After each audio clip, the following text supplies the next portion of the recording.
Hello, I'm horror cartoonist Denis St John. I draw monsters and write twisted tales. As you can imagine, I was a little obsessed with Buffy the Vampire Slayer. Lucky for me, so were most of my high school friends, all except one. One friend who stubbornly refused to join the Scoobies. So here we are, 20-some-odd years later. I'm teaming up with Doc Travis, John Teach Landis, and maybe a special guest or two. And we're going to make our friend, Michael Poley, watch one episode of Buffy a week until he's no longer the Buffy Virgin.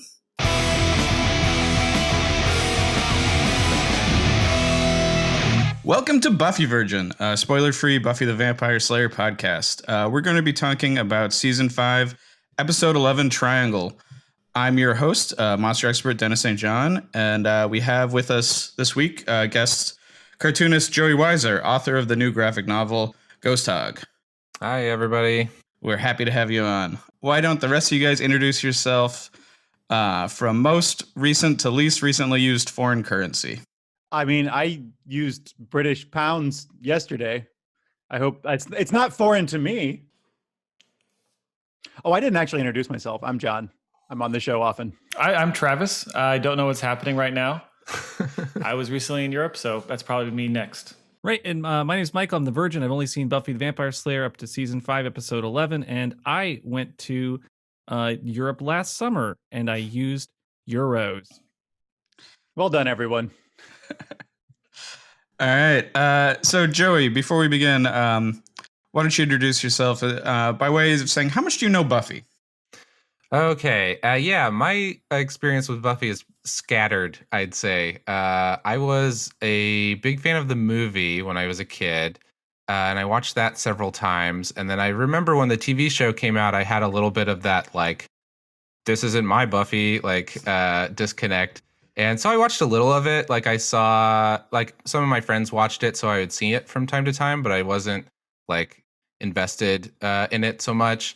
And then I had a pretty weird experience with it in college where my girlfriend at the time liked to have stuff on while she was working. And so she was looking for something to watch, and she grabbed a roommate of ours had the entire final season on DVD. And so she watched all of that. And then when she was done with that, she was like, well, I'm kind of curious to see what led to there. So instead of going back to season 1, she picked up the previous season to that, and then she kept doing that and watched it seasonally backwards. And so I, watched it. And so living with her too, I would kind of come in and out of the room as she was watching it, or sometimes I'd be working too. And so I would see bits and pieces of it and be extra confused because things were moving backwards. And I'd be like, wait, these people don't get along now? What's going on? We should call this like Benjamin buttoning a TV show. Yeah, totally. Yeah. Episodes in order, but then seasonally backwards. Yeah, is a weird way to do it. But that's and then even more scattered is the way that I ended up watching it. So You could call it Buffy in retrograde, right? Yeah.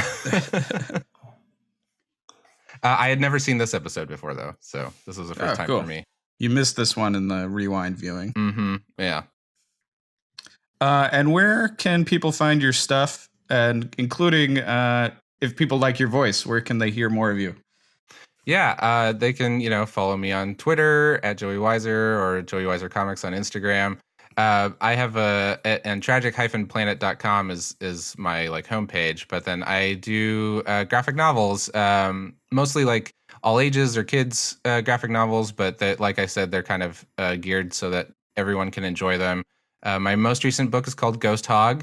And I also did the Merman graphic novel series, which people may be familiar with. Ghost Hog, I have a copy of right here. And also I do some podcasting. I have a podcast that I co-host called Toho Yaro, which is a Japanese film club podcast with a name that amused us, but it was kind of difficult to describe. But Toho is like the film studio, and then Yaro is like guys or jerks or whatever in Japanese. And so, yeah, every month we pick a movie and watch it and talk about it pretty in depth. So I recommend for folks just trying it out to maybe find a movie that they've seen before or are interested in, and starting with that one. And then if they like it, kind of dip into ones that they're less familiar with and stuff like that. Because we do spoilers and all that stuff. Cool. All right. It's all making sense, Dennis. It's all making sense why Joey's here. Yeah, we have a fellow Godzilla and Kaiju love for sure. Yeah, totally. All right. Let's move on. Let's start the podcast. Let's start with reactions. Audience reactions. This week we're going to do reactions to Family. At Ren and Oz said, being mindful and sensitive to pronoun choice, you guys are so great. Thank you for being your progressive, empathetic, open selves. That's a super nice thing to say. That was we had cartoonist Maya Kobabe on, and I think we tried our best to be good about pronouns. I don't think we slipped up on the show. I slip up in real life sometimes, and I'm sorry for that. And at Ren and Oz also says, also as a fellow older sister, I too am firmly Team Dawn. So I don't know. Do you, Joey? Do you feel like you're Team Dawn or anti Dawn? I don't have much memory of Dawn, to be honest. She seems fine. All right. Well, if you don't remember her from the early seasons, that's actually normal. Yeah, there's that weird place like right after season 5 where she completely disappears from the show and she's not there for the next few seasons. Are you saying after because he watched it out of order? Yes, that was the joke I was attempting to make. Thank you for explaining it, Dennis. Yeah, okay. Well, that might explain why I didn't have a super strong attachment to that character in particular. And Geraint Thatcher, or Geraint, I don't know how to pronounce his name, so sorry. This episode was an ABC plot that missed out B. The gang don't know any more about Tara at the end from the start, but suddenly she's family. And then this emoji. Yeah. Good point. Yeah, because there's a lot of internal stuff happening with Tara that the gang isn't involved in. I'm glad someone put, +1s that, because I agree. I mean, that was my challenge with that episode, was that Tara didn't deserve to be. They were missing that. We wanted to see a little bit of growth on that on the part of the Scoobies, not to just jump right into it.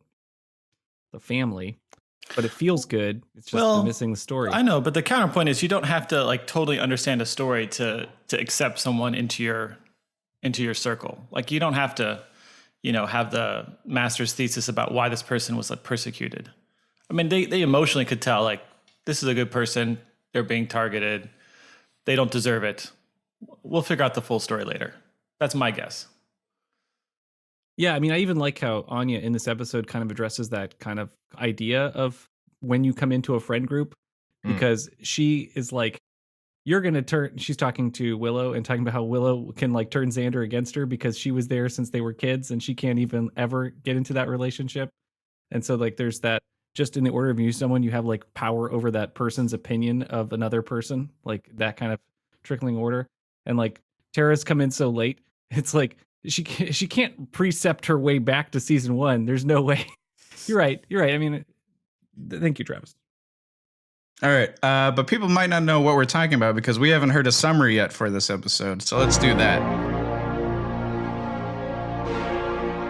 The summary. So Mike, what do you think the summary is going to be? About Triangle? Why is it called Triangle? Because it's a love triangle. It's barely a love triangle. Love triangle, everybody loves a love triangle. What's it like? You sound left out. Love triangle. You dated a troll and now he's your ex. Did you really have sex with Shrek? When he's in town, no regrets. Love triangle.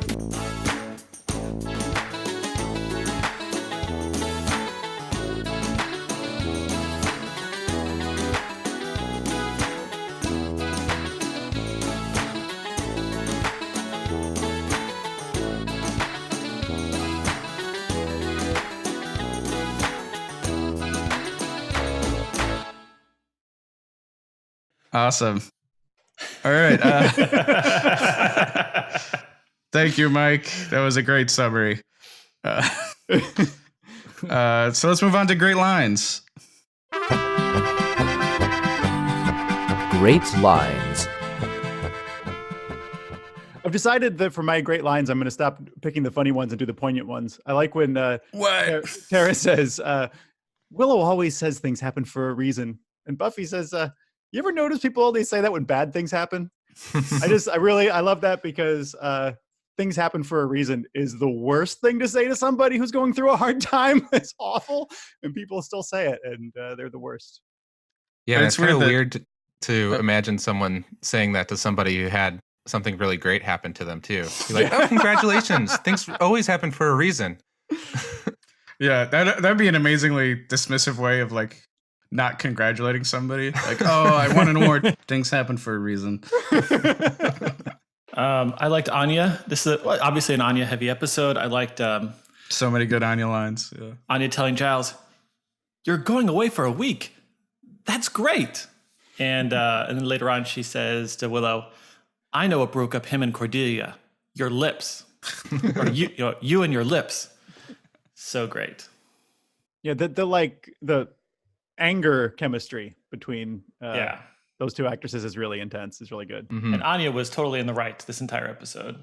Yeah. Oh yeah. I mean, we can get into that later, but like, Willow was taking up like the Cordelia season 1 space.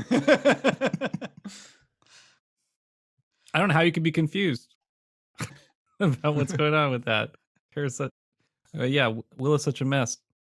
Yeah, I love the line Buffy and Dawn have a moment, and Buffy says, "Stop being insightful. It's creepy." That was so good. I like when Xander suggests Spike fight the troll. He responds, "Yeah, I could do that, but I'm paralyzed by not caring very much," which made me laugh and also kind of accentuated Spike's angsty teen qualities. Yeah, he's totally trapped in angsty teen mode this up. I also really liked his earlier line when the troll is like, where can I get babies? And he's like, what do you think, hospital? Yeah, that's great. I chose the troll line. What are you fighting for, minuscule blonde one? Your friends? These two? They'll never last. Anyanka is very difficult to live with, and he is ludicrous and far too breakable. Their love will never last. Yeah, love measured by breakableness. Yeah. What is this like generic old-timey accent? Like, what are you fighting for, minuscule blonde one? I mean, like, it feels like that's like its own weird generic accent. Yeah, no, I love this troll. This guy has a great like Ren Fair energy, is what I would call it. Yes. It really like feels like that guy is having a blast like playing this guy. Like he paid to get in on this. Like yeah. Paint me green. I'm ready to go. I looked up the actor. He's in a bunch of stuff. He was on X-Files. He was on Xena. Was he on Xena? I don't know, but he was on ER, which is where I actually recognized him from. Yeah, you might be able to recognize him out of makeup from a long series on ER. And Parker Lewis Can't Lose. Abraham Ben Ruby. Yeah, he's really great. And he played Teenage Dan in a flashback episode of Roseanne. When Dan was calling for ale, yeah. throwing chairs. I believe that John Goodman could kick an entire keg like that. Oh, yeah, for sure. All right. Before we get into weird noticings and trivia, I'm going to give the kill count. The kill count. We have 1 confirmed vampire, multiple injured, but no confirmed deaths from the bronze. But I will call it 8 destroyed inanimate objects, which I wrote down as, counting the magic box as 1, 2 cars, a lamppost, a dumpster, a mailbox. I'm counting the keg as destroyed, and the bronze. Puny receptacle. So much smashing did happen. Frick, how many times has the bronze been destroyed? Frick, I wish we kept count of that. Yeah, we totally should have, yeah. But this is a serious destruction. This is like up to the next level. At this point, though, I really don't feel sorry for people who go to the bronze and end up like being chased by a monster. It's like, you know what you're Yeah, you should know. You should know. I'm kind of disappointed that we don't see teenagers at the bronze. Like now everyone is older. Oh, they just aged up the bronze. Like, like there should be like children at the bronze. Yeah, let's do weird noticings and trivia. Weird noticings.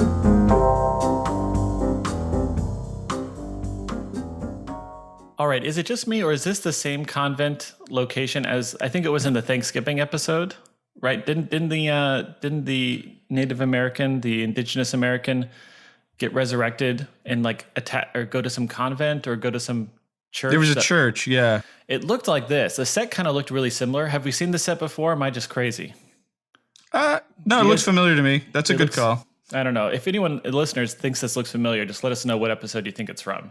Because I feel like a real sense of deja vu that's unrelated to the fact I've seen the Buffy episodes many times. How many nunneries does Sunnydale have? We need to put the convent on the Buffy map. That's what I've got to say. So we've got to add it as a location if it wasn't as a location yet.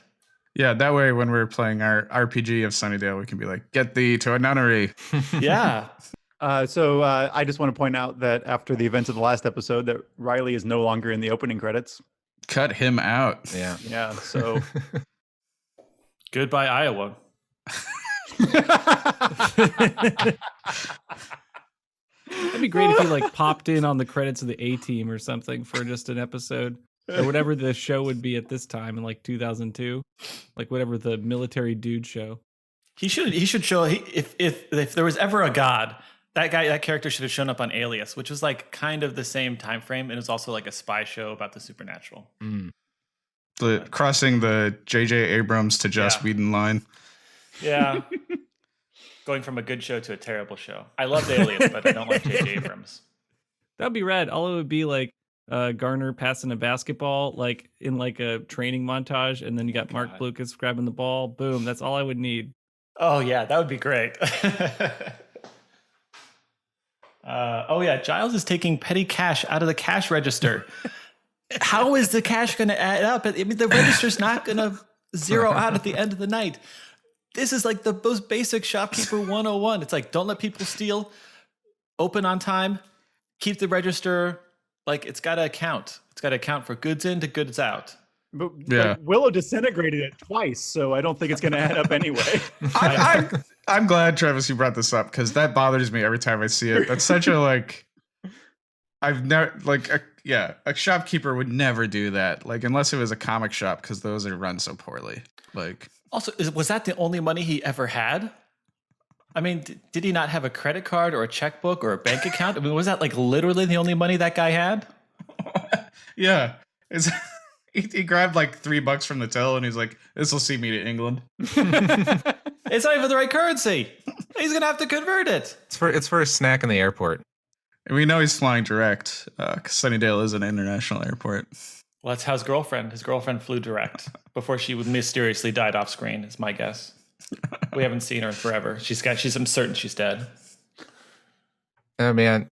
So early, this is like the beginning of the episode. So these early scenes required a few moments of kind of readjusting for me to the sort of Joss Whedon style dialogue where everyone's very quippy and it's sometimes I would categorize it as overwritten in ways, and it's a thing that I'm not super into and a thing that I've kind of bristled against in the past where I feel like.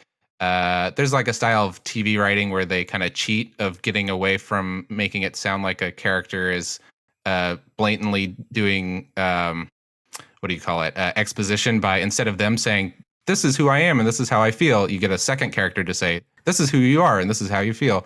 But but I will say I totally understood the function of it watching it this way, especially keeping in mind that this was written for TV so many years ago.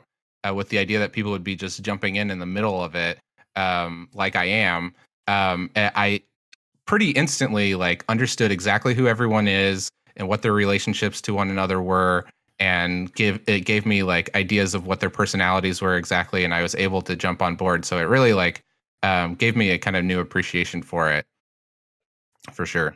I remember first kind of bristling about it. I think it's at the very, very beginning when it's Xander and Anya in the bed. And they're kind of quipping back and forth with each other. And I was like, okay, here we go.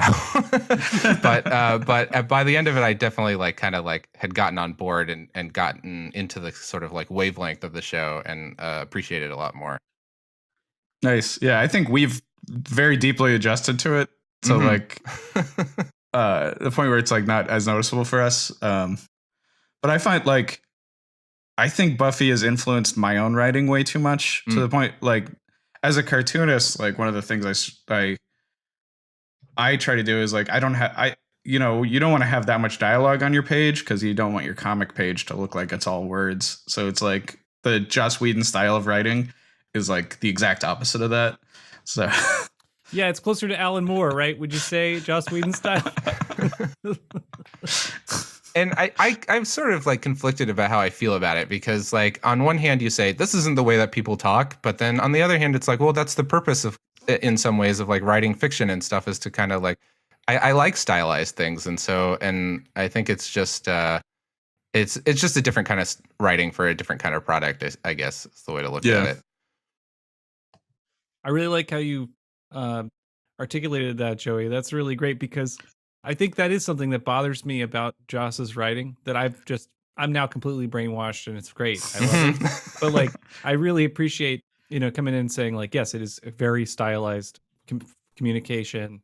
And that is totally what's fun about the show is that other world, that fictional world that people don't talk like that. But then because of the influence of the show, now people want to talk like that and then reinforces that in reality. I know when I hang out with Travis, I feel like I'm like not sure what Buffy episode he's referencing or he's making it up sometimes. Is that a quote? Yeah. What is this from? Minor correction. This episode was written by Jane Espenson. Yeah. So what I was going to bring up is that the Buffy the series and Angel the series have a really strong like consistent voice, and so that's what's neat about what you say. Because I was going to tell you this wasn't written by Joss Whedon, but the fact that he was the producer and the showrunner has had such a strong impact that all the different writers, there's like a house, it's kind of like a house sound or like a specific taste of wine that comes from a winery. It all like comes up to this level of like the Joss voice. So all the writers have adopted it from his writing, and he's the showrunner. So it's just interesting that like you drop into any episode, you feel that way of writing, even though he didn't write it, he didn't direct it. It's nice. It's interesting. Yeah. I didn't literally mean that like from his pen to the screen, but or keys to the screen. But like the style that I think he sort of dictates to some extent, and that's what makes the show unique in a lot of ways. So speaking of dialogue, when Buffy says like the breaking up with Riley feels like the end of the world, like that's either an odd or an apt comparison for somebody who has like literally experienced multiple apocalypses. Like she's not like comparing it to nothing. She's like, this feels like that time hell opened up, or like. I'm shocked how untrustworthy Willow is this episode. I know that we're all used to Willow like kind of getting spells wrong, right? That's kind of a thing. Like you expect Willow's spell, it's like 50%, maybe 90% wrong. Bad spell. But she is terrible this episode.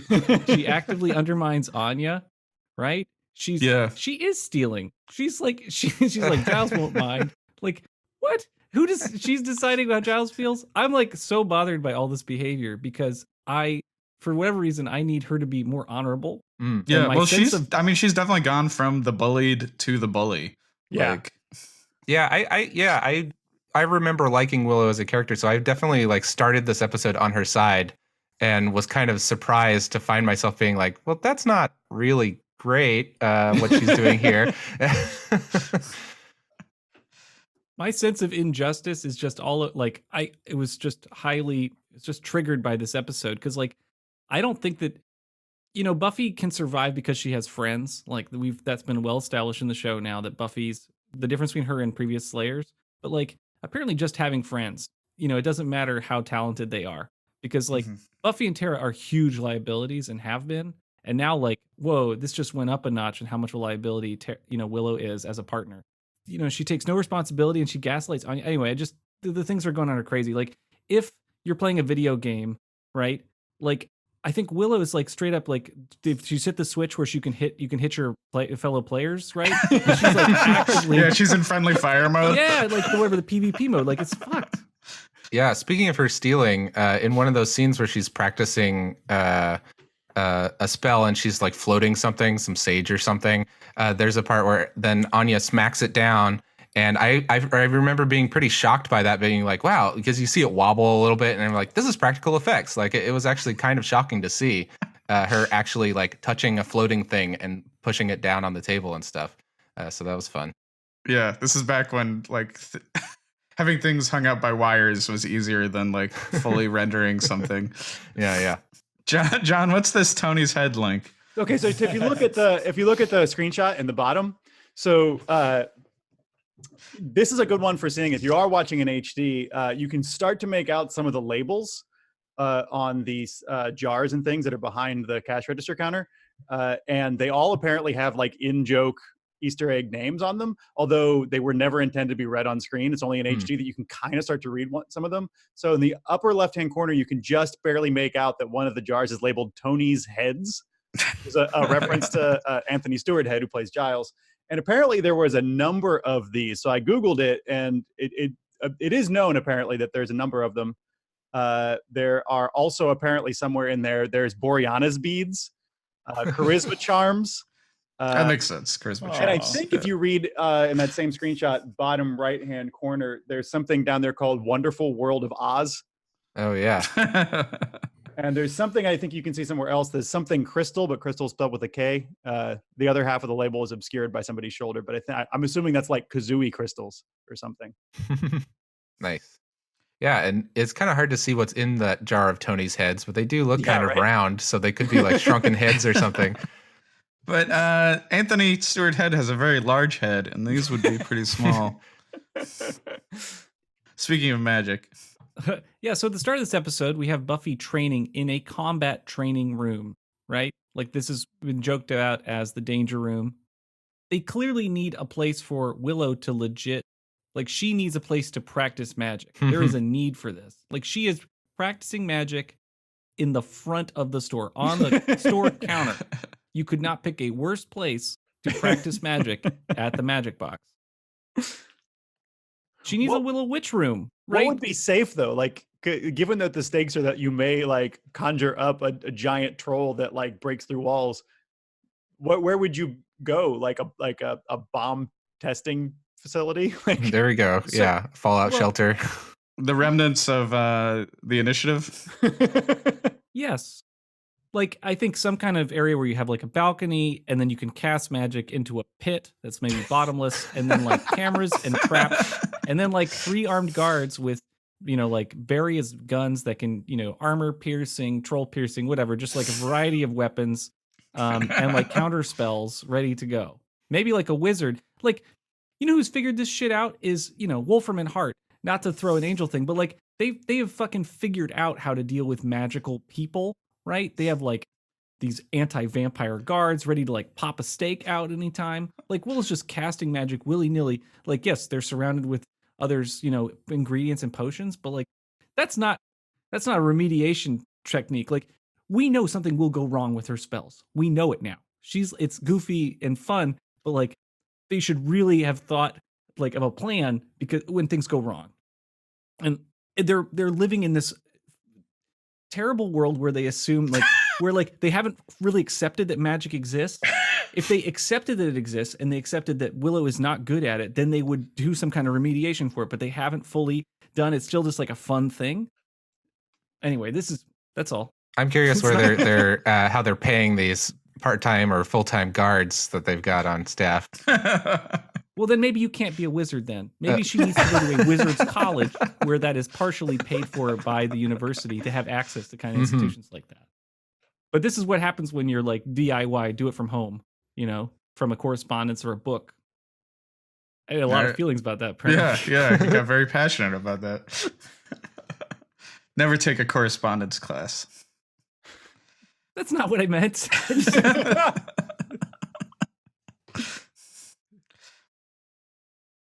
All right.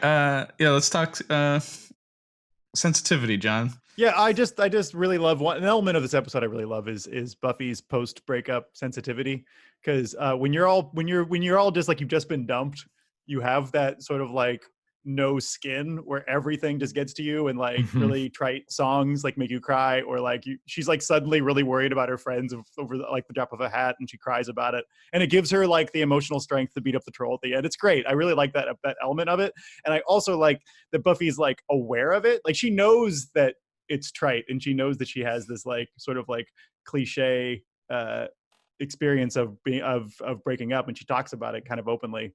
And I just like that element of it. And I like that it's not the point of the episode. It's just there. I think that's cool. Yeah. I like that she's able to talk about it and not express a lot of emotions personally until it becomes somebody else's thing. And then it's like the floodgates open. Like, and she like allows herself to, yeah. So on a scale of like pro wrestling to like seriously dangerous combat, this episode's combat is like full on pro wrestling level, because like Xander gets hit on the head by a hammer that we've told is super. It's like a tough troll hammer. I mean, I'm basically treating this hammer like it's Mjolnir, right? Yeah. I mean, they put it on the counter and it like smashes through the glass, right? I mean, that may just happen anyway, but I don't know how heavy a hammer of that. But it gives them super strength. It feels like it's like a Mjolnir level. Like, yeah, it's like a Superman. They say it's got magic powers. Okay, so Xander gets a solid plink on the head, right? And then he gets up. He should be dead, right? Right, Dr. Travis? This is a Dr. Travis question. So this relates also to a follow-up question. Yes, he definitely should. He should have a serious head injury and have to be taken to the hospital. The other inconsistency is that the troll clearly breaks his wrist in the episode. Oh, true. And then at the end of the episode, it's not broken. Like there's no ambiguity the way they model the motion and how the wrist moves and the force. So yeah, he definitely should have been taken to the. I mean, he probably should die. He should definitely die after being hit in the head with the hammer. My favorite of his injuries is the one where he just runs full on into the hammer that's just standing still. Oh yeah, that alone probably could have killed him. Well, it's all tone, right? I mean, like this is a comedy episode, so the physics go a little bit Wile E. Coyote. And in another episode, like like the previous one, like if the same thing happened in the previous episode, somebody would go to the hospital. It's just story logic, right? Insane troll logic. Yeah. Right. I mean, they're literally playing music that you would like find in the comedy music section, playing like on the bed on this stuff, So I get that. I went from being very worried about Xander because the stakes felt really high to not caring. Right. And it just like the plink on the head and then like, being forced to make a choice or whatever. Like, it's like, this doesn't matter now. So I just wanted to point out some continuity questions that I think Trav even brought up back in season 3 about whether Anya can drive or not. Because in season 3, she drives out of Sunnydale. And now she doesn't know how to drive at all. So just, little continuity. Well, she knows how to do it as long as it's only by gesturing. Yeah. Yeah. And then there's the dream. There's the end of season 4 dream. Anya learns how to drive. Side note, I think I'm going to learn how to drive. Oh, dang. What? That's crazy. Well, actually, that makes a lot of sense. Only because the only reason that it makes sense is because you've never driven in the United States. Yeah. So you're never going to have to learn a different system. So for our listeners, John is the only person I've ever met who got his forklifter's driver's license before his car driver's license. Hey. What were you forklifting, John? I was working at Big Red Liquors in Bloomington, Indiana, and they wanted me to be able to operate the forklift to unload trucks of beer. And then when they saw how I handled the forklift, they didn't really seem too keen on me doing that anymore. So I love the reveal that the giant troll is Anya's ex. Oh yeah. I that's so brilliant. I'd love to see some of that domesticity. It's a really nice twist, but it's a little M. Night Shyamalan in that if you play it back, it doesn't quite work. Like if you watch Anya's reaction, just happened. Yeah, if you watch Anya's reaction when he appears, that is not a look of recognition. Doesn't work on repeat viewings, but it's an excellent twist. All right, that's interesting. I never thought about looking at like the strict continuity of that. And yeah, I feel like this is the most smashed up the bronze has ever gotten. But that's not the most people killed at the bronze. It's just the No. most the bronze has been destroyed.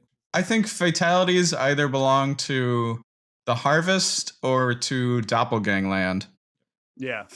That's a straight up murder scene. Yeah. So Xander's line, that's insane troll logic, is definitely an expression that I've adopted into real life. Great. Especially now in this part of the 21st century, I can use all the time. Right. Yeah. When this episode was made, troll just pretty much meant troll.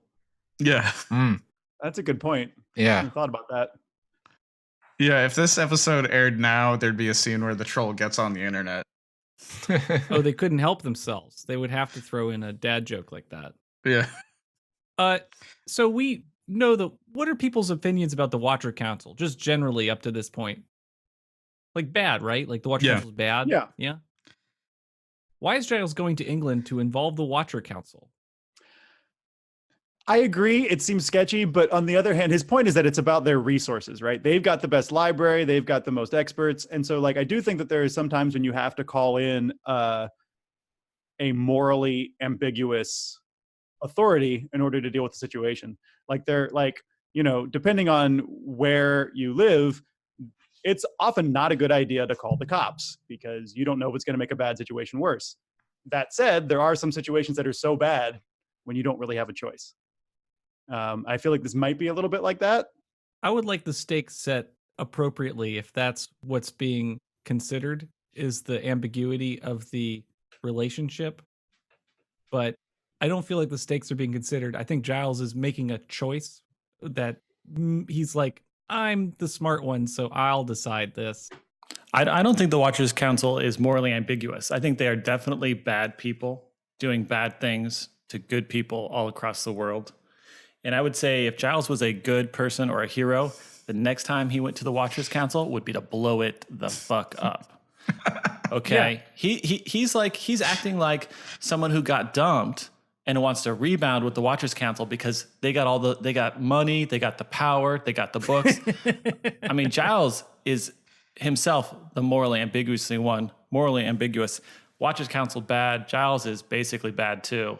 And it's a bad idea for him to go back. It clearly is. There's no two ways about it. And he's smiling and he's giddy and he's like, ooh. And it's like he's only acting that way because they didn't try to kill Giles. I agree. I don't like this Watcher Council relationship at all. And I don't like that this show thinks it's cool for him to do that. I think it like is mind-bending that this show wants to gaslight us about the utility of the Watcher Council. Plus, they're terrible at their jobs. It's not like the Watchers Council has cracked one fucking case on Buffy or Angel.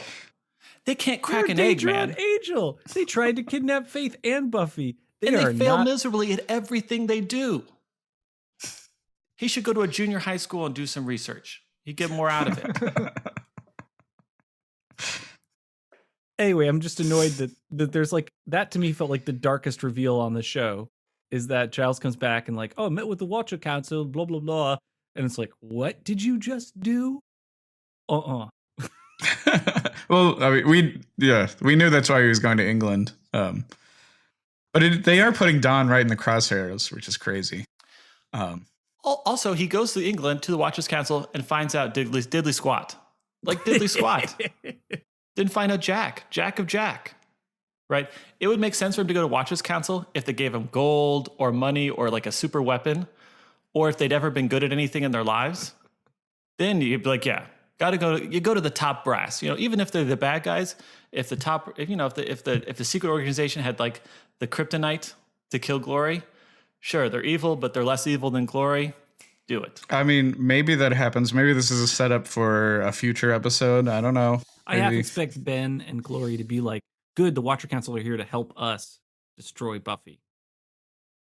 Yeah, to cut a deal with the Watchers Council for Buffy. Yeah. Interesting.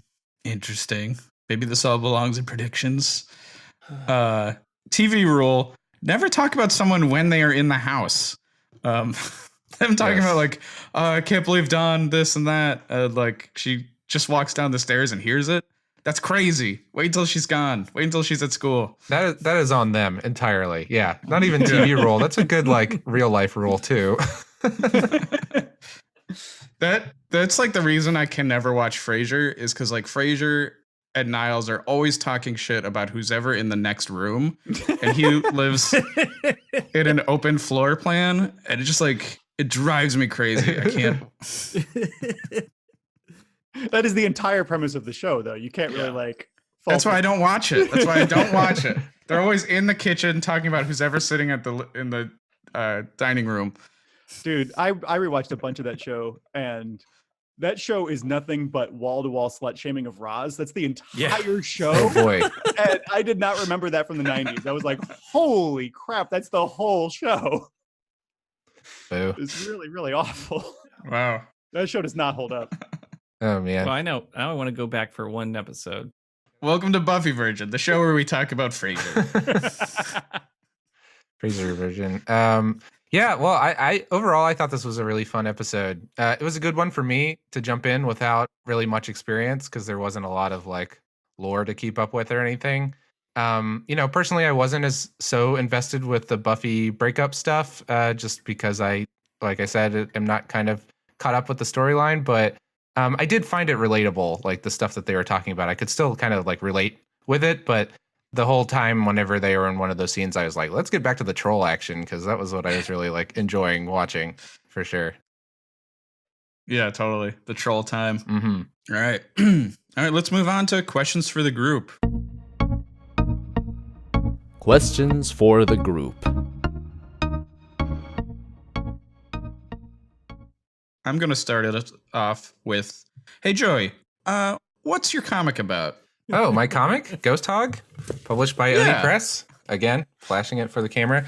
So Ghost Hog is about the ghost of a young boar who is kind of grappling with wanting to haunt and get revenge against the hunter that took her life. And along the way meets other kind of fantasy creatures like forest spirits and an evil mountain demon that's causing trouble around where she lives. And her adventure kind of goes from there. It's a fantasy story with a bit of a darker element, just by virtue of the fact that the main character's dead, right? But is kind of in a similar kind of fun action fantasy realm as my previous graphic novels, if anyone's familiar with those. So yeah, I definitely hope folks will check it out. There was a free comic book day issue that you might be able to still find copies of, and there's samples on my website and stuff. Nice. Cool. And what kind of age range would you say it's for? The publisher puts it at middle grade, which is like kind of upper elementary, like 3rd through 5th grade. But honestly, I have readers younger than that as well as readers older than that. But that's the kind of like target. Cool. Yeah. If there's a sequel, can it be called Way of the Hammer-Eye? It could. Am I the first one to make that pun? No, I'm sorry. You're not. I do edits for a cartoon now, and I have the problem of like so many of the jokes I throw out get like groans. I'm like, that's how you know they're working, man. Those are good. I'm into puns and what people call dad jokes and stuff. I like it. Me too. I don't know why it gets so much hate from Michael. Look, you got to provide value up front. Then you can make your dad joke. You can't start with the dad joke, and then now you're underwater trying to get back up into like where the people are. So like you can't start with the dad joke. Dennis, technically, you just need to have an imaginary family, and then people will start accepting your dad jokes. If you carried a baby, like a prop baby, like a doll, and then picked it up and started saying dad jokes, people would be like, some really that's next the level. trigger. Like, it's like, oh, this is a dad joke. He's holding his doll again. He's cradling his doll. Because the real like purpose of the dad jokes is to make your children upset, right? Like to make them groan. Because everybody is totally fine with child trolling. Like as a culture, I think we're all fine. Universally agreed. Yeah. They deserve it. That's because they'll replace us. Yeah. So as I was writing this question, I felt like I was going to lose all feminist credibility, but I'm going to say it anyway. I am unqualified to ask this question, but let's imagine a world where after a breakup, every woman thinks about becoming a nun. Let's just say that's true. What about you? What are you thinking about post-breakup? Are you monastery? Are you going there?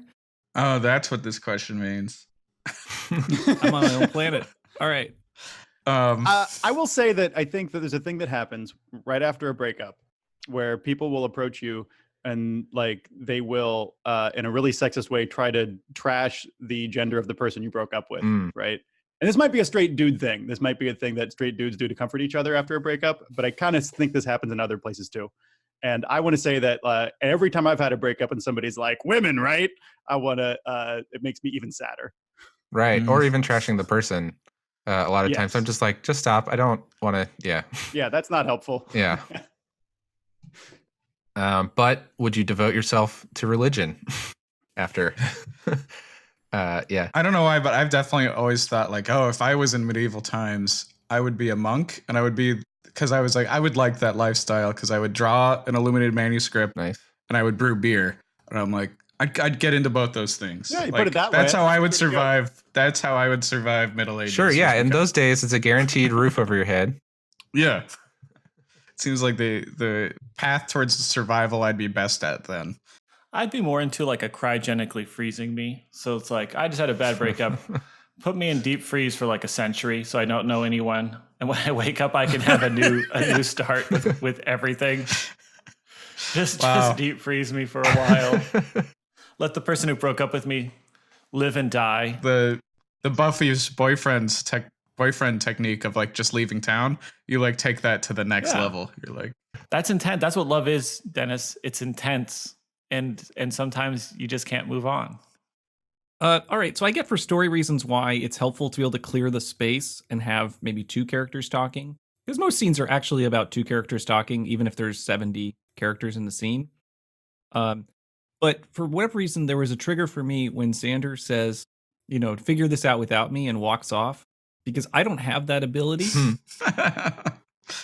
That's a superpower, right? Does anyone else have the ability to say, figure this out without me and then walk off? I can do it. I do it.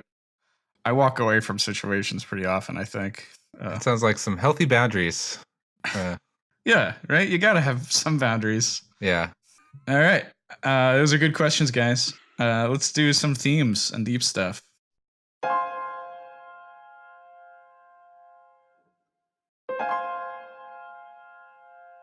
Deep stuff.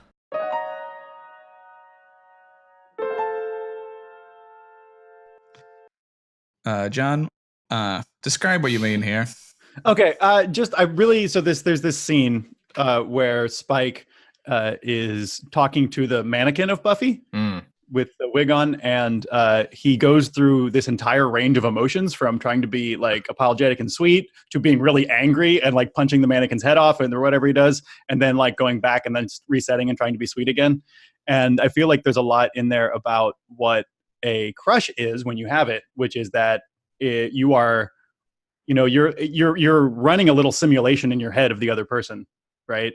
It's like emulating a Nintendo on your PC, right? It's like it's not the real thing, and so and because of that, that's why it's not love, right? That's why crushes aren't love. There's this complete internal thing that you do, and you see Spike do that, and that's why Spike, I would like to say, I do not think is in love with Buffy. He has a overwhelming crush, which is entirely something that is between his idea about what the Slayer is, his ideas about power, or whatever like weird thing, and it's all internal to Spike.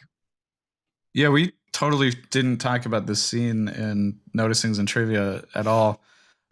Like, I wondered while watching it, I was like, was this scene supposed to read as funny or creepy? That's my whole thing with Spike on this watch through, is there's so much Spike stuff that is like, I think it's played for laughs, but is, if you just think about it slightly, is like really creepy and awful.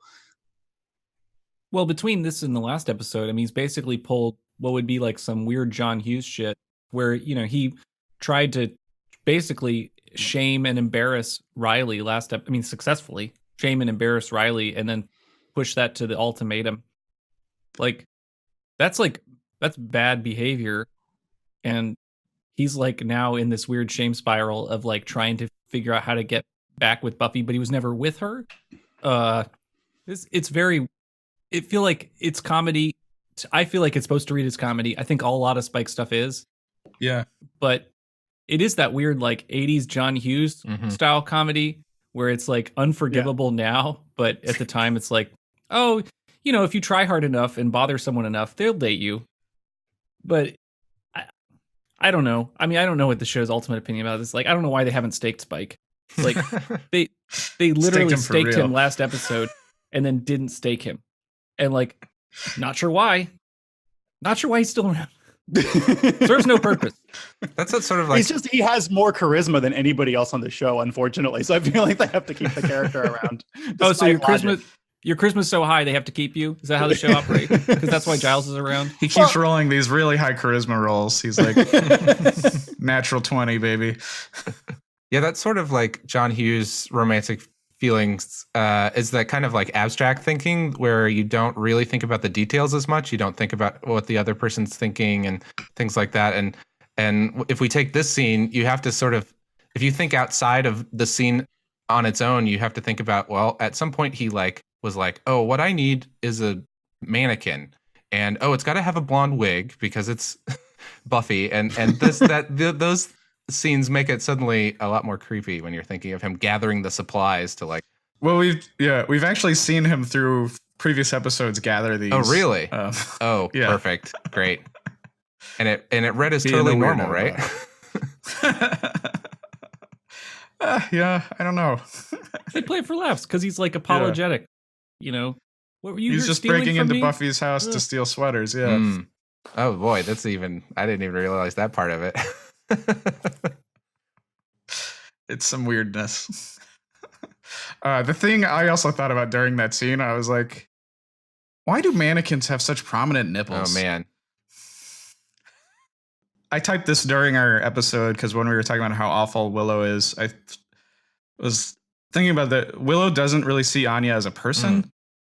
And like to the point where even Anya is like, she has to defend her humanness. She's like, I am a human.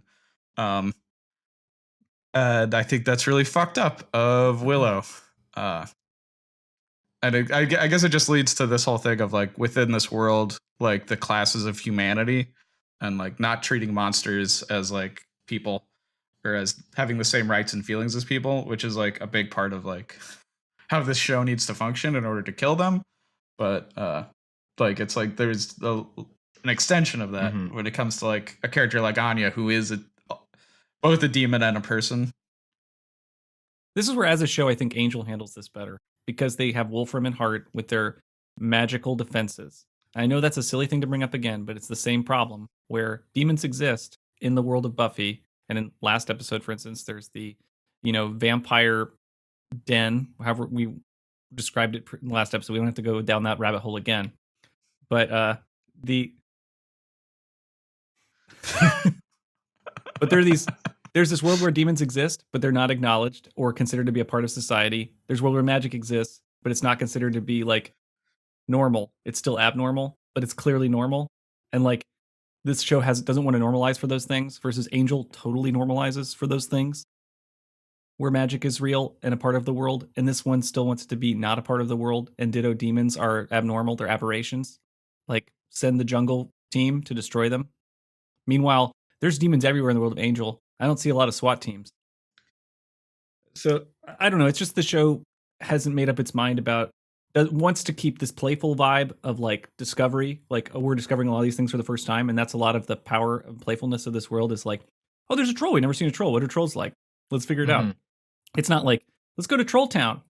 No, trolls are new. Like, it's all like fish out of water for that world of Buffy. Like, it's never truly an established universe.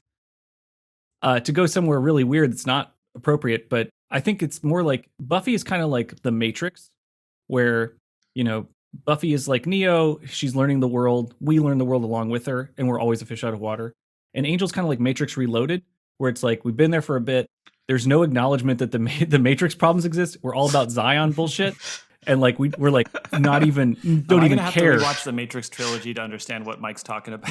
I actually weirdly watched Buffy Reloaded, Matrix Reloaded, like this week while I was drawing, so I know exactly what you're talking about. Thank you, Dennis.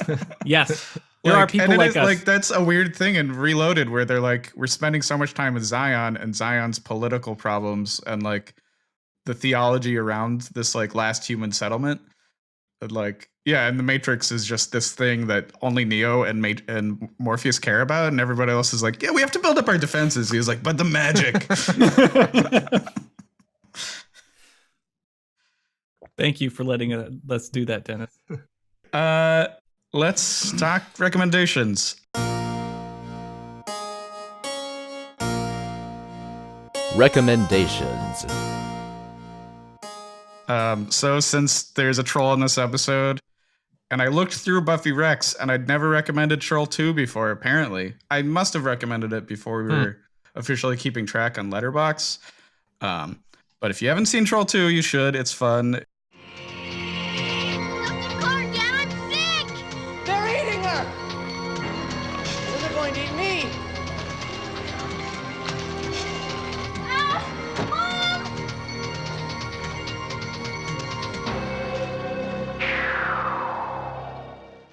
It's, a really good bad movie. And then there's a documentary about it called Best Worst Movie that my friend Blair Sterritt's in a bunch. And I'm actually in a crowd scene for that. Oh, really?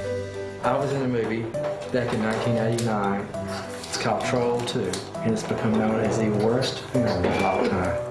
Really? Yes. Well, I laughed in about the middle of the movie. It was so bad. I maybe hoped it wouldn't be as bad as it was, but it was. I had no idea what it all meant or what I was doing or what I was saying. By every conceivable measure, this is a bad film. Oh my gosh, that's the worst movie I've ever seen. But it's about the fandom for this weird bad movie and the history of it. So those are my... Oh, and then Troll Hunter, which...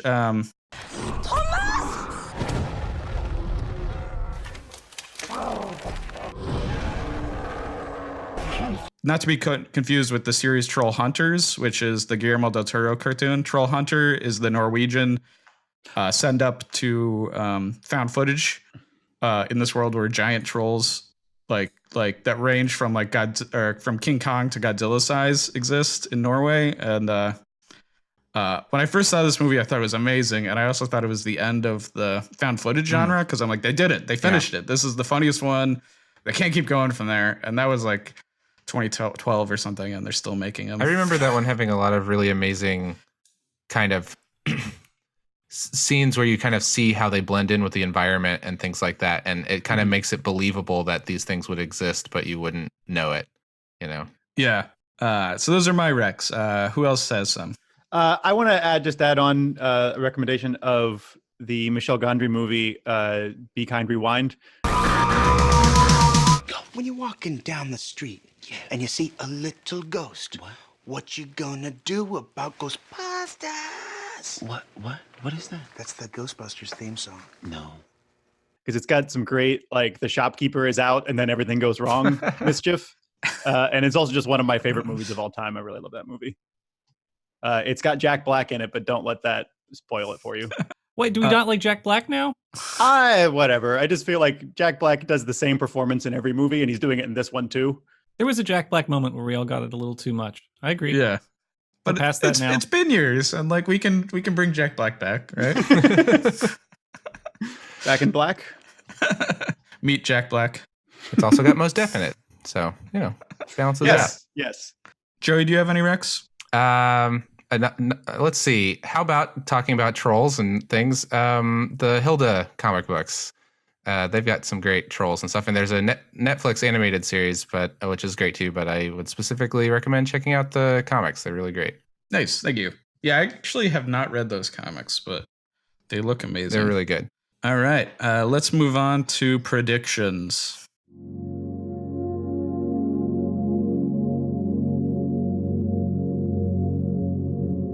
Virgin predictions.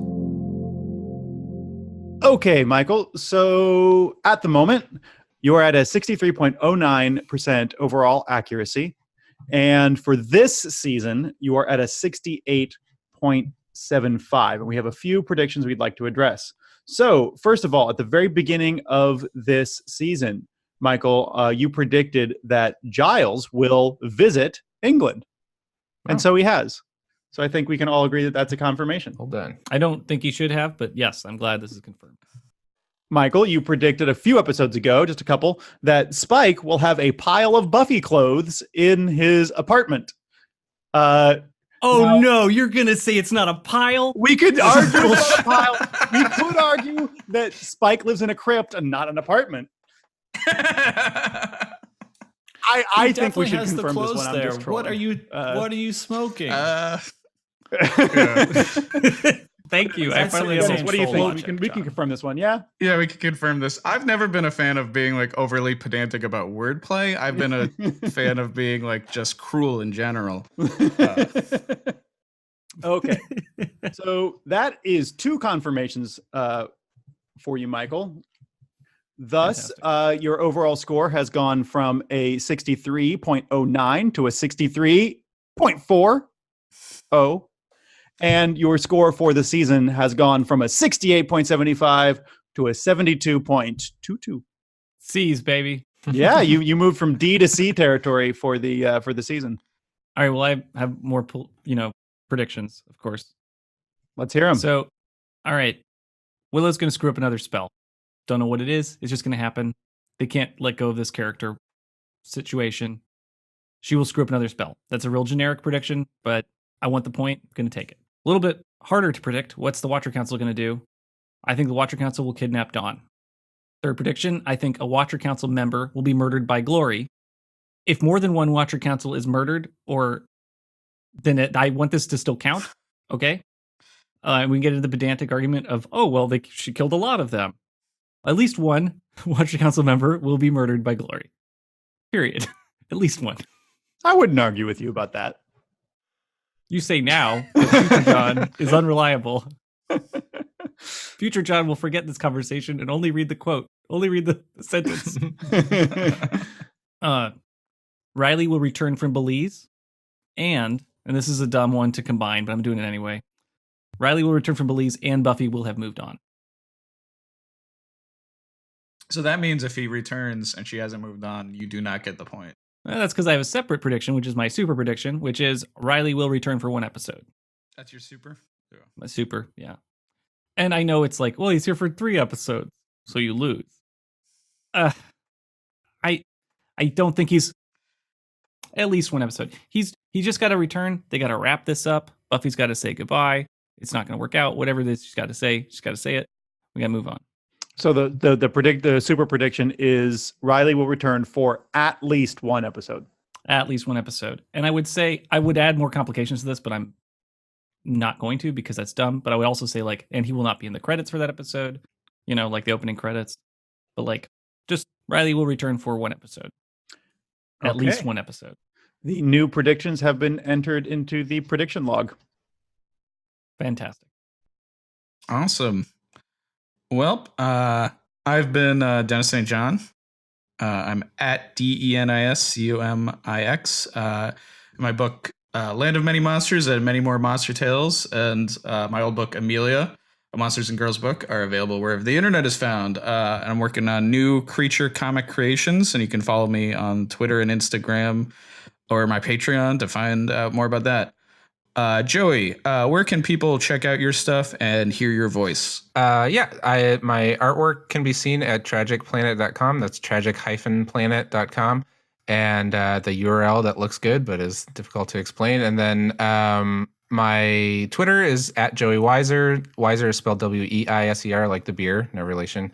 And Joey Weiser Comics is my Instagram handle if you want to check that out. And please check out my graphic novels, including Ghost Hog, my brand new book from Oni Press. And as for where they can hear me, I co-host a Japanese film club podcast called Toho Yaro. And that has its own Twitter account that you can follow and you can subscribe and all that stuff. So please check that out if it sounds fun to you. Cool. All right. So thank you one and all for listening and talking to us at Buffy Virgin. You can visit our website, buffyvirgin.com, for links to our blog, YouTube, Twitter, and Instagram. Reach out. We love to hear from you. And don't forget to rate and review us on the podcast listener of your choice, which is no longer iTunes. And we'll see you in hell.